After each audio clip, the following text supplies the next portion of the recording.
Welcome everyone to another episode of Sheroes Unlimited Behind the Book.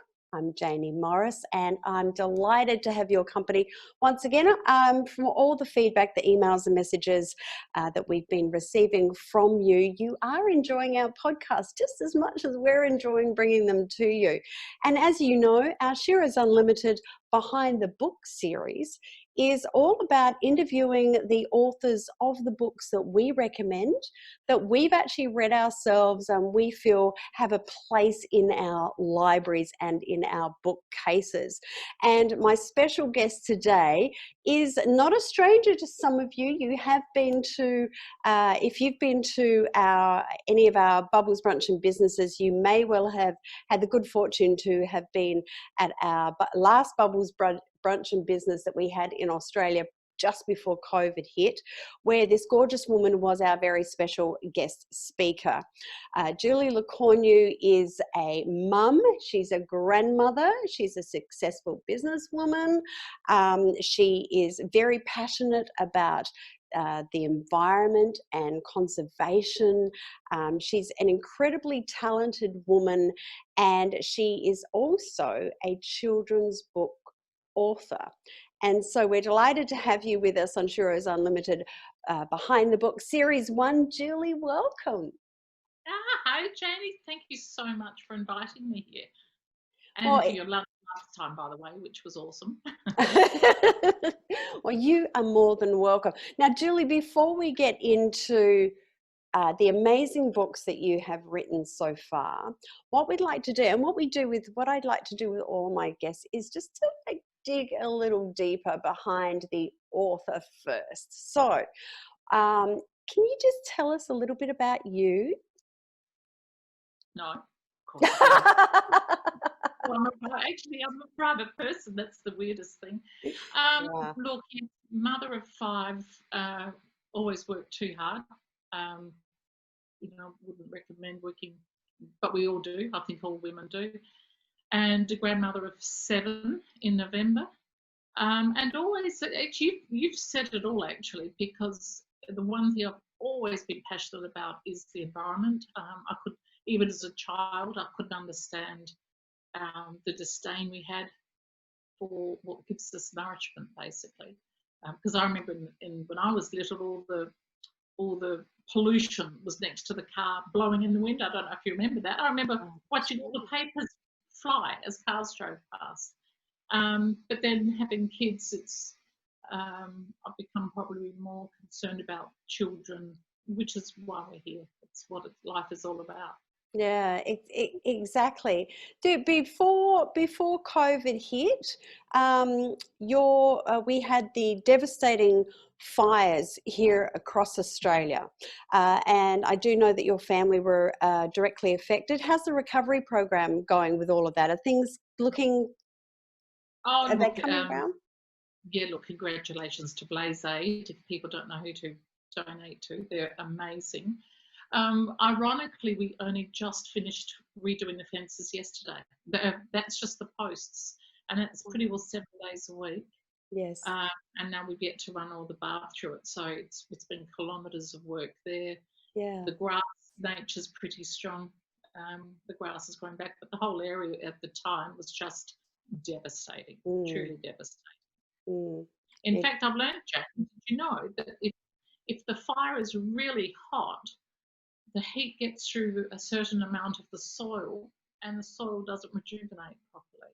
So you can tell at our place that it's not as singed as other places where it's still black. So it actually kills the microbes in the ground.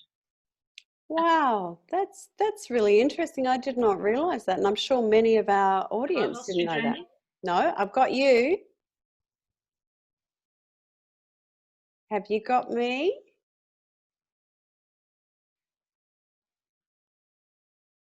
Can you hear me? I can hear you, yes. So it actually kills the microbes. Yeah, you sounded like Mickey Mouse for a minute. I have no idea what you're saying. Can you hear me? I've just lost you a little bit. Are you there? Can you hear me? I can. No, I've lost you. Yeah, yeah, but you were on slow motion. It's not a good connection. Can you hear me now? Because Can you hear me? yes, I can. You good? Yeah, you're just Okay. very blurry. Whatever Oh, you can get. right. Well, I said we've got a nice clear screen here, which is good. Okay. Well, let's get. Thank you for that, Julie, and we're really pleased that things are getting much better as far as the recovery is concerned, as far as with the bushfires You from certainly this year. brought everyone together here, very much so. Yeah, exactly. It's great. It's been great how, and as you mentioned before about Blaze Aid, they do an incredible work. And we're actually going to do a feature story on one of the volunteers for Blaze Oh, Aid in a coming issue of BoomerBabesLife magazine. So look out for that. Now, Julie, let's get down to the reason that we're here, and that is because Julie Lecornu has she launched. It was it towards the end of last year. I yes, think at it the was. end of Yes, last year. yeah. So her debut series of books. I have 3 of them in front of me at the moment, and we're going to go through each one of them individually. But her debut series of books are these incredible children's books that each one of them has a different message, but it has some other things that we want to talk to you about. But before we get into these, what inspired you to start writing children's books, Julie? Look, my children, I'll be honest. It's not like I've always pined to be a writer, but I have always made up stories to my children. I have always woven fears. If they have a fear about something, I would create a story and work a way to get over that fear, or work a way for them to believe in themselves. It's just how I've always operated. And it probably started when one daughter was so scared she couldn't sleep for 3 nights. So I wove a story around her teddy bear and the magic powers it had when she was asleep, and we had him on hero missions, and she managed to sleep. So it was just about working with the mind in a way. So when you started writing, when you started getting the ideas for the books that you now write, Yeah. what was your underlying intention for these books for the reader? I think initially it was really, look, my whole life, when I see something, I automatically go, how would I explain that to a child? Or how would I tell that to a child? I think initially I just thought I'd write some for the grandchildren. And, how do you explain loneliness to them, and getting over it? Or there's so many hurdles in life, but I do it over the most abstract things. It's hard to explain to someone the way my brain works. I might just see 3 serviettes stacked together and think, well, what if they were stacked differently? And what if that was a house? And what if it was, and off my brain goes. So I've definitely got a strong imagination, I suppose. So originally it just started off really just trying to put some of these thoughts down into words. So let's talk about one of the books and Yeah. set up another question that I have for you. Yeah. So Raraju, and before we get into Raraju, the titles of each of your books are quite unique. Yeah, it's whatever pops into my mind on the day. In fact, my granddaughter, we call her Rara, and she thought it was after her. Well, maybe subconsciously, but no, to be honest, it's just whatever. I get it.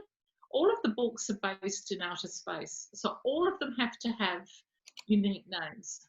So I just do the first random thing usually, and sometimes it might have to match a rhyme I'm after. So then I might go for number 2 or 3. But yeah, very absent-minded, whatever. So with Raraju, the it's the lady of Raraju, is that right? Yes. Can you give us, without giving the story away, can you give us a little bit of an overview of Raraju? Well, the lady with Rural Jewel, she has an ache inside of her, and it's so big that it feels like a hole. So she decides to fill it with things. So the story is about her collection. You can see on the cover there of things she steals and gathers, and people all sort of, they never really see her. She's got the sleight of hand as she takes things. Do I go further? It's about her journey of self-discovery, because when she has an accident, she realizes with all this stuff, the ache is still there, and she's misread so it was all about giving. And again, it was just really trying to say to the kids, you know, you can have all the things in the world, but it doesn't mean it'll make you happy. Great message. Great message, especially the timing is everything for that particular message. But I think that resonates really, really well. Nell and the Fling, Julie. Now, I do know personally that one of your daughters, sometimes her name is shortened, and we do call her Nell. So, is this book firstly about Nell? Look, yes, and the kids all think I'm writing it about them, but in a way, all of the books apply to all of the kids. So, you know, they've all wanted to have pets, or they've all done things. I would say no, but maybe there's no strong answer. But yeah, that one book is dedicated to Nell, and that book was because, again, 5 kids. How many dogs, mice, rabbits, bantam chickens, you know, cows. It was about teaching children responsibility. That it's great to say you want to have something, but it's like a marriage. You know, you vow to look after these animals for life. So you have a job list that gets bigger and bigger every day as their needs get bigger, and you end up trapped as much as them. And that's what happens with Nell and the Fling. Again, another fabulous message. And Gracie Blob. Gracie Blob. This is a really good one. I haven't got a favourite, but I've got one that I've read a couple of times, and Gracie Blob's I've read a couple of times. Gracie Blob's great for just little kids who I think kids starting off at school or starting at kindy, and they're just aware that other kids are different, and that child's popular, and why isn't anyone talking to me? All those self-doubts, and that's what happens to Gracie Blob. And of course, she tries to copy all the classmates. She fails. She gets upset. Shall I go on? She sees Granny. Yeah. She sees her Granny, 106, and she says, "What do you like doing?" It's start inside. And of course, once Gracie starts working out what she likes doing and does that, in the end, she loves doing it so much she doesn't care about the other kids. And she doesn't care about popularity because she's found a happiness. So it's a very simple but actually quite a good story, especially for young kids starting. Indeed, and I think probably that's one of the reasons why this is one of my favourites. There's another book, The Glink. I actually don't have it here. We were talking about it before I started. Have you got a copy there? Yeah, this is The Glink. And this it's a story about greed. And this one's about a spaceman that lands on a planet, and he's greeted by the Glink. And all he wants is the one treasure he's not allowed to have. So the planet actually has many, many unusual things. It's got a river that rejuvenates you, and it has trees that walk and birds that sing through their toes. It's just a magical world. And he can't see anything except the one thing he's not allowed, which is essentially a marble. And he grabs that and runs off with it. So it's about greed can make you blind. Just so busy getting what you think you can't have, you miss everything. Julie, these are children's books that you're writing, yet, you know, having read them, and as I just mentioned, you know, a couple of them I've read a few times. I unfortunately don't have grandchildren yet. However, as soon as I knew that they were available, I bought them, and I was not disappointed, because when I read them, I felt, even though they're children's books, that the messages are equally important for adults. Have you had other people saying that to you? I have, and I have a feeling I have the next 2 books are close, hopefully just a couple of months off. They're quite close to being put together. I actually think one of them is very much for adults.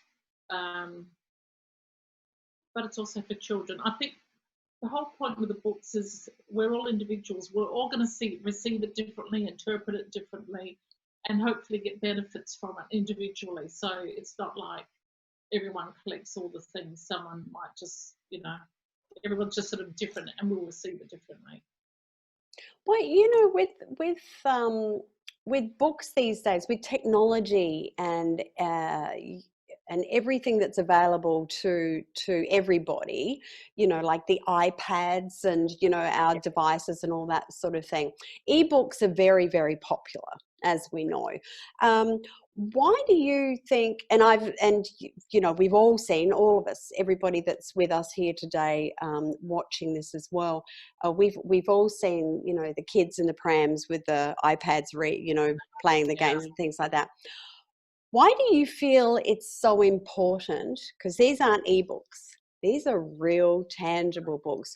Why do you think it's so important, and why they're still popular for for children? Well, this is only my opinion, what I'm about to say, but I am personally greatly concerned with the babies, in particular, the young kids on iPads all the time, because their networks, their neural networks are all working. They're just developing, discovering the world. And I think twofold. One is they get into instant gratification. Push the button, boom, there's a light. It's making them want everything straight away is one thing. But the other thing is, my friends who are kinder teachers and school teachers, they're now getting children coming to school who don't know all the emotions on a face. So they're not learning to read people. I think their whole world's inside an iPad instead of outside with us, and they're losing all these wonderful clues of how to read people. So a lot of these kinder children are now, they know a happy face and a sad face, but they don't know shock or horror. They just don't understand all these other nuances. They're actually having to teach them that. So I love the fact that I think it slows the process down. The kids can touch it, talk about it, talk to you about it. Whereas, look, they might end up on ebooks, but I'm a book person. I've got a whole wall full of books. And with my grandkids, I love sitting with them, turning the pages with them, and going through what you and I would have had as kids. It worked. Whereas I'm just a little bit wary about this generation's the first one to have it the new way, and we won't know for a while, but not too far probably. Well, it's great that we've got books such as you're producing to continue to hold on to that with our kids. And you're right. So there's nothing better. And again, I'm jealous much because you've got so many grandchildren.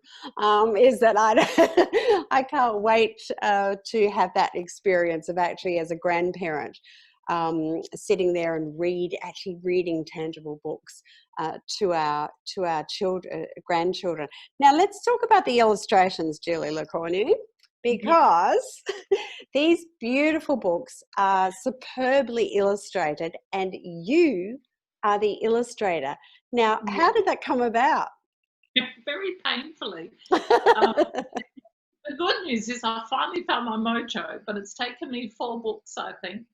Look, I've always loved art, always loved drawing. I'm very critical of that book you're holding, actually. But that was the first book I drew, and I did it mainly because no one else could understand what I was writing or what I was seeing. A lot of people, I did speak to illustrators who wanted to make it in a backyard. Well, it was never about a backyard. It's always been about outer space, imagination, and what ifs. So by the time I got to, which books did I enjoy? The Lady Rarajou, I enjoyed drawing, and I finally found my style. So that's sort of my style. Yeah. It's just taken me a while. So then book 5, this is when it's painful, Jaynie. Book 5, I've just thrown them all in the bin, and I'm doing another version of them because I liked book 6 so much. Oh, you're kidding. Pictures, so I had to redo them. So it's a real love-hate relationship. Well, the good thing is, as I draw, I learn how a bike works, how desks are put together, just all these things. As you draw, you think, oh yes, so you've got to have something, hold that up and put, just, I find that really fascinating. Well, the marriage of the words, the stories, and the illustrations in each and every one of these books is quite clear and quite powerful. So congratulations on taking that on and doing it so, so well. Now, you've self-published. Why have you self-published? Oh, because like many others, I'm sure, you send them to the publishers and you get the rejections. And really with my family's, Mum, you've got to do it, you've got to do it. And as the grandchildren have come along and we've read books that are out there today, I thought, yeah, I actually do have to do it, because a lot of them, they're just books that don't have messages or anything for the kids to learn from, which is fine for some, but not for all. So if we had any of the women that are watching at the moment, or anybody who's watching this podcast right now, who are thinking that they have a book inside of them, Julie, what advice would you have for them? If you have a scratch, itch it. Look, I must say, I think most people have books inside of them, but I also, it's a long, painful process. It's not like you just suddenly do it. It's especially doing it on your own. You don't have anyone to advise you or help you. I wrote these books 10 years ago, and the illustrations held me up for probably 6 years because I was looking externally. And maybe just the time wasn't right, but I think if you have that desire to do it, you'd be silly not to try. And even if you just do a few for your family and it goes further, which has sort of been a bit of my attitude. I've certainly not done it for the money side. I've done it for the kids, to try and get the messages across. It's an absolutely brilliant legacy that you're creating here, not just for your kids, not just for your family. However, and I know many women who've also gone ahead and bought these beautiful books and have said the same thing, that the legacy that you're creating for the next generation and the next generation and the next generation, through with their messages in each and every one of these these simplistic stories, is an absolute credit. And I think as a Shero, which is what you are, an amazing woman over 50, the fact that you started these 10 years ago, and now you're creating full series and what have you, is a great inspiration for any woman over 50 who thinks, oh, it's too late, I couldn't do something like that. Jaynie, I'd love to say, I don't think you could do these before 50. There's one thing you get when you're 50, and that is experience. And my God, no, I actually don't think when I was 20, there's no way in the world I could have done this. So, don't ever think you can't do it because of your age. I think you should be thinking, now I can do it because the family's older. Now I can, do me and find out what I want to do. Definitely don't go backwards. That's great advice. Julie, speaking of advice, if you've got an 8-year-old Julie Lecornu sitting in front of you, what advice would you have to Julie now?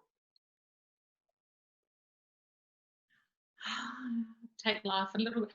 I never took life too seriously, but I somehow got swallowed up, like probably all the women do. You end up the mother, the wife, the business person, and I definitely lost me. So I'd probably, actually, in all honesty, have half a day for yourself a week, and even if you just lie down and do nothing,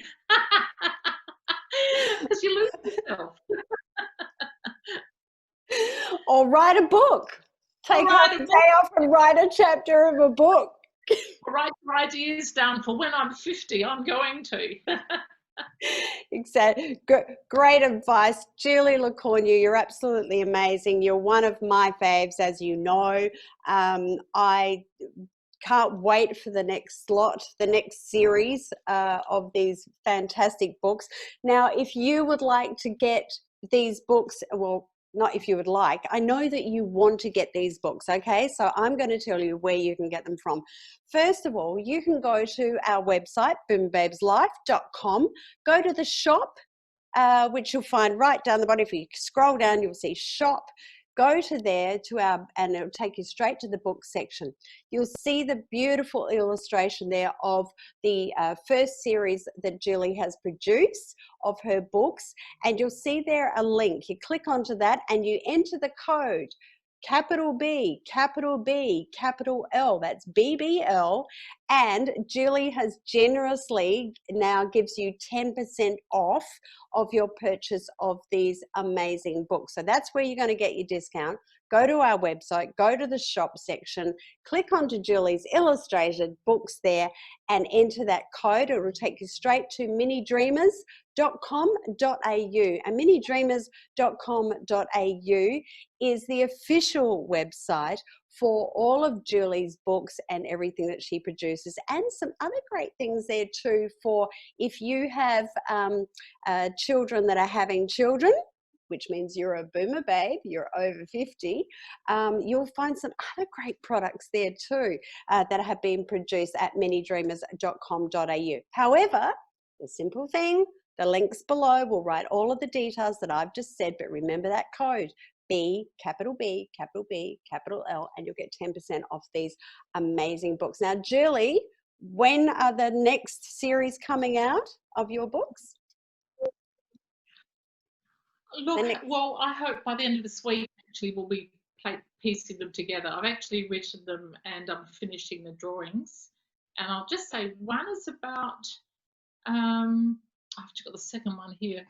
One is about, I've got a mental blank. I can see her, Sahara and the Butterfly, which is my granddaughter's name. And it's about the power of a smile. A little boy's very unhappy and doesn't have friends, and he has to learn, if you're looking happy, you can make your own happiness. You don't have to have people give you happiness.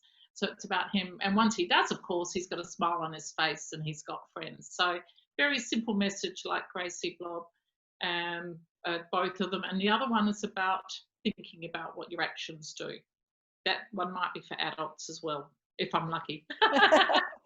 Julie Lecornu, every one of your children's books is for adults. So I absolutely encourage everybody that is listening and watching to today's chat that I'm having with Julie Lecornu, even if you don't have grandchildren, you have to get these books, because trust me, if you're into personal development, these books have got the messages. Incredible legacy, Julie. Julie, thank you so much for your time today. We really appreciate it. I appreciate your patience. Technology is not good with me, as you saw. So thank you so much. That's behind the scenes stuff, peeps. Well, thank you, Julie. Yes, we really appreciate it. And if you've enjoyed listening to this interview today with the gorgeous Julie Lecornu, and if you'd like to hear other interviews of the authors that we showcase at Sheroes Unlimited behind the book, of the books that we've read and we recommend, then just simply go to the website at BoomerBabesLife.com, go to podcasts, and you'll see them all there. And you can stream us on everything that you're streaming right now. You're probably at iHeartRadio, or you're hearing us on our iTunes or YouTube, wherever you're hearing and watching and streaming us. We're really happy to have your company with us today, and we look forward to having your company next time on Sheroes Unlimited. Behind the book, I'm Jaynie Morris. Have an amazing day.